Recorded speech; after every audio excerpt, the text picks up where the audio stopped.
we should cultivate our righteous desires.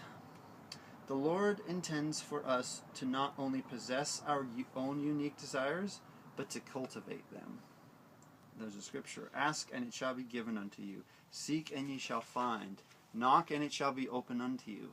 For everyone that asketh receiveth, and he that seeketh findeth, and to him that knocketh it shall be open. That's 3 Nephi 13, verses 7 and 8.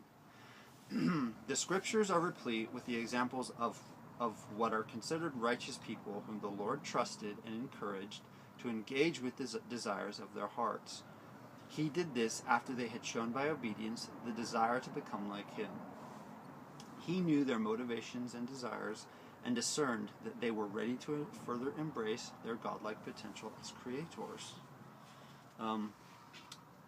So God encourages us to cultivate our desires, our righteous desires, and this is evidence of that. The first one, it's a scripture. It's It's the story of John Beloved and the three Nephites. If you're not a Latter-day Saint, you may not be aware of this as far as the Book of Mormon, but you will be familiar with John the Beloved. But he's one of the 12 apostles when Christ was mortal on the earth. Anyway, this is in Latter-day Saint scripture. This is what we believe. Quote, what will ye that... this is when Christ came to America. We, Latter-day Saints, in the Book of Mormon, Latter-day Saints have a record where they believe that happened where after Christ died and was resurrected in Jerusalem, that he then came to other places to witness and to show himself in order to promulgate the gospel. And one of the places he went was America. And we have a record, we believe, the record of that happening. So this is referring to him, and this is Christ speaking when he came. This is what he said. Quote, what will ye that I should do unto you when I am gone unto the Father? And they sorrowed in their hearts, for they durst not speak unto him the thing which they desired. And he said unto them, behold, I know your thoughts, and ye have desired the thing which John, my beloved, who was with me in my ministry, before that I was lifted up by the Jews, desired of me. Therefore more blessed are ye, for ye shall never taste of death, but ye shall live to behold all the doings of the Father unto the children of men, even until all things shall be fulfilled according to the will of the Father, when I shall come in my glory with the powers of heaven. It's 3 Nephi 28, verses 4 through 7. So that's saying that, yeah, it sounds outrageous and contrary to what most people understand about science, but Christ is saying that John the Beloved, and I believe this is a Christian doctrine, that John the Beloved wished to live. That's why he was there on, I think, the Isle of Patmos, writing the book of Revelation, or recording the book of Revelation. Because he had a desire to live until the second coming of Christ.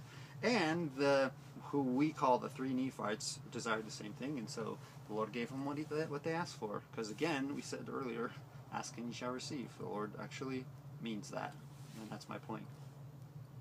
If you have faith to ask for it, He will be willing to give it to you. That's what He promises. Second story, we have another prophet, Nephi the prophet in the book of 3 Nephi, also had a similar experience where he had a desire and the Lord granted to him that was outside of the, basic expectations or things that people would normally wish. The Lord said to him, blessed art thou, Nephi, for those things which thou hast done. I will make thee mighty, even that all things shall be done unto thee according to thy word, for thou shalt not ask that which is contrary to my will.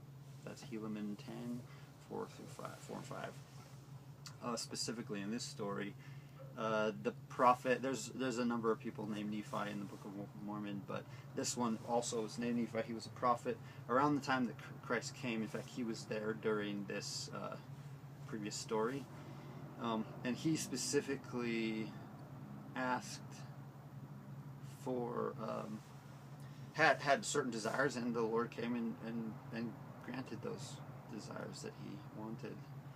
And specifically, it was interesting that he said, the conditions upon which he stated to fulfilling those desires was, the Lord said, "For thou shalt not ask that which is contrary to my will." So going back, that's why it's so important that we change our natures to become more like Christ and more like God, so that we can, if we have pure desires, which are the same desires as Him, then He can grant us more capacity to create or to act upon the world, and expand our stewardship, is another way to say. But it's contingent on us having purified desires. That's why the gospel is so important. One of the reasons why it's important, because that's what it does for us. It prepares us to be able to become more like our heavenly parents and increase our capacity to act.